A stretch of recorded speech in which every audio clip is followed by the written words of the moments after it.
Hello नमस्कार, स्वागत है आप सभी का हमारे इस ऑनलाइन प्लेटफॉर्म पर। मैं भूषण गायकवाड़ आप सभी का हार्दिक हार्दिक स्वागत करता हूं। तो जो भी एस्पिरेंट्स एमपी वर्ग 3 के लिए तैयारी कर रहे हैं, ये लेक्चर आप सभी लोगों के लिए मोस्ट इंपॉर्टेंट होने वाला है। तो बिल्कुल बने रहिए और समझिएगा कि आज का सेशन क्या है और क्या हमें पढ़ना है। चलिए, तो मैं बात कर रहा हूँ बिल्कुल जैसे कि आपने थंबनेल पर ये देख लिया होगा कि पैराजंबल। जी हाँ, तो पैराजंबल भाई बहुत ही कॉम्प्लिकेटेड होता है और एग्जाम में हम समझ नहीं पाते हैं, बहुत डिफिकल्टी होती है इसको सॉल्व करने में। बिल्कुल, तो पैराजंबल या फिर जिसे हम सेंटेंस रीअरेंजमेंट के नाम से भी जानते हैं, क्या है ये चीजें, आइए पढ़ते हैं इसको। चलिए शुरू करते हैं। तो एमपीटी वर्ग 3 के लिए ये क्लास है जिसमें हम पढ़ने वाले हैं इंग्लिश, और इंग्लिश में पैराजंबल पढ़ेंगे। चलिए तो शुरू करते हैं क्लास को बिना टाइम वेस्ट किए। आइए देखिए, तो भाई पैराजंबल होता क्या है, पहले आप इसको समझ लो। पैराजंबल को हम बोलते हैं सेंटेंस रीअरेंजमेंट, या सेंटेंस रीअरेंजमेंट ही पैराजंबल है, तो कभी कंफ्यूज मत होना, पहली चीज तो ये है। ठीक है, दूसरी बात जो हमें समझना है कि भाई सेंटेंस को हमको रीअरेंज कर कर एक प्रॉपर पैराग्राफ बनाना होता है ना, या एक कहानी समझ लीजिए। आम भाषा में, नॉर्मल भाषा में अगर मैं बोलूं तो हमको एक पैराग्राफ क्रिएट करना होता है ना, एक व्याख्या इसकी बनानी होती है, या फिर एक कहानी जैसा इसको हमको बनाना होता है। तो वाक्यों को क्रम के हिसाब से जमाना, इसे ही हम बोलते हैं सेंटेंस रीअरेंजमेंट।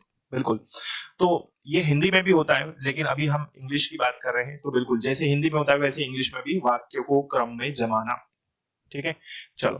तो अब इसमें डिफिकल्टी क्या होती है भाई, समझिए, है ना। तो इसमें जो हमको सबसे ज्यादा प्रॉब्लम आती है कि भाई हम समझ नहीं पाते हैं कि हमको रिक्वायरमेंट किस चीज की है। तो पहले सेंटेंस रीअरेंजमेंट को यदि हम करना चाहते हैं, और अगर हम चाहते हैं कि हम इसमें बेस्ट हो, तो सबसे पहली चीजें, 2 से 3 चीजें आपको याद रखनी है। पहली पहली चीज तो ये है कि भाई आपको याद रखना है कि जो सेंटेंस है उसका स्टार्टिंग क्या है ना। तो सेंटेंस का स्टार्टिंग क्या है ये हमें देखना होता है। ठीक है, चलो, तो समझिएगा ध्यान से क्या क्या हमें पढ़ना है और किन चीजों को ध्यान में रखना है। तो वोकेबलरी का मोस्ट इंपॉर्टेंट रोल प्ले होता है इसमें, है ना। वोकेबलरी मोस्ट इंपॉर्टेंट रहती है, तो भाई वोकैब हमारा अच्छा होना चाहिए, पहली चीज तो। दूसरी चीज क्या है, रीडिंग स्किल्स अच्छी होनी चाहिए। और उसके बाद में हमें ध्यान रखना है कि हमारा प्रैक्टिस कितना है। बिल्कुल, तो ट्रांसलेशन मोस्ट इंपॉर्टेंट है इसमें। पैराजंबल इसी वजह से हम लोगों से नहीं बन पाता। तो तीन चीजें मेनली, वोकेबलरी, दूसरी चीज ट्रांसलेशन, और तीसरी चीज प्रैक्टिस। बिल्कुल, तो ये चीजें यदि हम कर लेते हैं तो डेफिनेटली हम पैराजंबल को इजीली कर सकते हैं।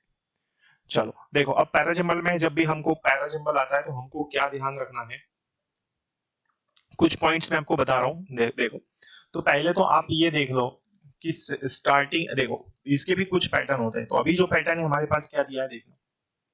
तो इस पैटर्न में बोला, ये जो येलो कलर से लाइन है, your letter was a big relief, है ना, S1, और नीचे दिया है S6। तो ये दोनों ही लाइन अलग अलग है ना। तो but don't forget to bring chocolate for Meera. तो ये दोनों सेंटेंसेस ग्रीन येलो में है। अब आप बोलोगे सर येलो में क्यों है और नीचे वाले सेंटेंसेस व्हाइट में क्यों है। तो इसका सिंपल सा मतलब है कि S1 वाला जो सेंटेंस है वो वैसे ही रहेगा, S2 वाला S6 वाला जो सेंटेंस है वो एज इट इज रहेगा। तो ये सेंटेंस, स्टार्टिंग सेंटेंस दिया है कि your letter was big relief, तुम्हारा पत्र क्या था, बहुत आराम था, है ना। Your letter was big relief. Clear है यहाँ तक। दूसरी बात, अब ये स्टार्टिंग में बोला है कि ये सेंटेंस हमारा एज इट इज ही रहेगा, इसमें कुछ भी नहीं रहेगा, है ना, चेंज। तो पहला सेंटेंस, आपका पत्र जो था वो बड़ी राहत था। ठीक, तो your letter was big relief, ये पहला सेंटेंस है, ये स्टार्टिंग में ही रहेगा पैसेज में, इसमें कुछ भी हमको छेड़ना नहीं है। सेकेंड चीज, S6 वाला जो सेंटेंस है, but don't forget to bring chocolate for Meera, ये हमेशा लास्ट में ही रहेगा इस पैराग्राफ में। ठीक है, तो लेकिन मीरा के लिए चॉकलेट लाना मत भूलना। क्लियर, तो ये लास्ट में ही रहेगा। अब हमको क्या करना है कि ये जो ABCD दिया है इनको हमको जमाना है इन दोनों सेंटेंसेस के बीच में।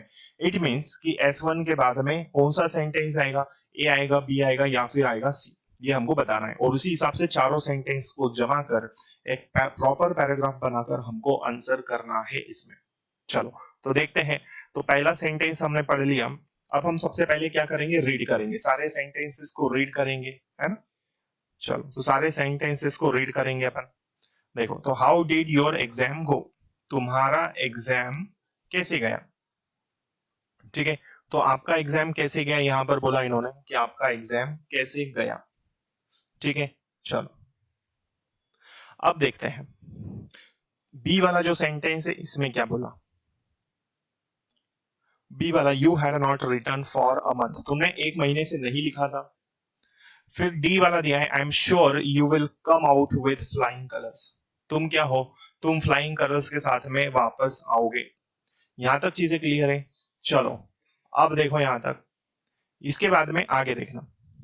इतनी चीजें कर ली हमने, तो चार सेंटेंसेस को हमने पढ़ लिया। इसके बाद में हमको क्या करना है, इनको चारों को जमाना है। क्लियर है भाई यहां तक। चलो आगे देखते हैं इसमें क्या है। तो चारों सेंटेंसेस में से ए बी सी डी कौन सा पहला आएगा ये हमें देखना है। चलो तो एक एक को हम देखेंगे। How did your exam go, तुम्हारा एग्जाम कैसा गया। ठीक है, फिर दिया है after your result you must come here for a week, परीक्षा के बाद में तुम यहाँ पर एक सप्ताह के लिए आना। सी वाला है, you had not return for a month, तुमने एक महीने से नहीं लिखा था। क्लियर है, तो एक महीने से आपने कुछ भी नहीं लिखा था, ये वाला मतलब एक इसका सी वाले सेंटेंस का। तो you had not return for a month, आपने एक महीने से कुछ भी नहीं लिखा था। डी वाला सेंटेंस क्या है, डी वाले में दिया है, I am sure you will come out with flying colours, मुझे यकीन है कि आप अच्छे अंकों से क्या हो जाओगे, पास हो जाओगे। तो इस तरह से ये हमने ट्रांसलेट कर लिया इसको। अब हमें क्या करना है, आंसर करना है इसका। तो अब इसके आंसर में देखिए क्या है। तो इसके आंसर में ए बी सी डी इन चारों में से चार ऑप्शंस दिए हमें, क्या होगा इसमें हमें ये बताना है। क्लियर है। चलो, तो your letter was big relief, तो इसका मतलब हमने बोला भाई आपका जो पत्र था वो बड़ी राहत था। ठीक है, इसके बाद में कौन सा सेंटेंस आना चाहिए भाई, see. You had not return for a month, कि तुमने एक महीने से कुछ भी नहीं लिखा था, तो सी आना चाहिए। ठीक है, सी के बाद देखो और क्या हो सकता है, तुमने एक महीने से कुछ भी नहीं लिखा था, फिर बोला उसने कि तुम्हारा एग्जाम कैसे गया, तो ए वाला सेंटेंस। ठीक है, तो पहले कौन सा आ जाएगा, सी, उसके बाद में ए। क्लियर, यहां तक हो गया। दो सेंटेंसेस हमने जोड़ लिए। हमको पेयर जरूर बनाना है ना। पेयर यदि बना लिए हमने तो डेफिनेटली हम सॉल्व कर सकते हैं। देखो, तो सी ए, उसके बाद में I am sure you will come out with flying colours, मुझे विश्वास है कि तुम क्या है, अच्छे नंबरों से पास होंगे, तो डी वाला। ठीक है, अब कौन सा एक ही बचा भाई, B. After your result you must come here for a week, परीक्षा के बाद में तुम अवश्य यहाँ पर क्या आना, परीक्षा के बाद तुम अवश्य यहाँ पर एक सप्ताह के लिए आ जाना या आना। ठीक है, लेकिन मीरा के लिए चॉकलेट मत लाना। ठीक, तो इस तरह से यहाँ पर क्या आया अरेंजमेंट हमारा, ऑप्शन नंबर ए। तो आंसर क्या हो जाएगा, पार्ट नंबर इसका ऑप्शन नंबर ए। तो पहला सेंटेंस कौन सा आएगा, सी ए, उसके बाद में डी आएगा और फिर आएगा बी। क्लियर हुआ। तो आपका पत्र ने बड़ी राहत दी, है ना। यहाँ तक चीजें क्लियर हो गई भाई, आपका पत्र एक बड़ी राहत था। उसके बाद में सी वाला सेंटेंस बोला हमको, तो you had not written for a month, तुमने एक महीने से नहीं लिखा था। फिर ए वाला आएगा, ठीक है, तुम्हारा एग्जाम कैसे गया, परीक्षा कैसे गई आपकी। फिर डी वाला, मुझे भरोसा है कि आपको अच्छे नंबरों से आप पास होंगे। बचा बी ही sentence, after your result you must come here for a month, परीक्षा के बाद तुम यहाँ पर जरूर आना एक सप्ताह के लिए, लेकिन मीरा के लिए चॉकलेट जरूर लाना, उसको चॉकलेट लाना मत भूलना। किसके लिए, तो मीरा के लिए। तो इस तरह से ये हमें पैराजंबल को सॉल्व करना होता है। आई होप ये सेशन आप सभी स्टूडेंट्स को क्लियर हो चुका होगा। तो बिल्कुल जुड़ना ना भूलें, लगातार आपकी क्लासेस एमपी वर्ग 3 के लिए चल रही है, तो सारी चीजें हम बिल्कुल डिटेल में पढ़ रहे हैं, ग्रामर के पोर्शन भी हम पढ़ते जा रहे हैं। Thank you so much. जय हिंद, जय भारत, भारत माता की जय। चलिए, तो मिलते हैं हम लोग अगली क्लास में। Thank you so much. जय हिंद, जय श्री राम।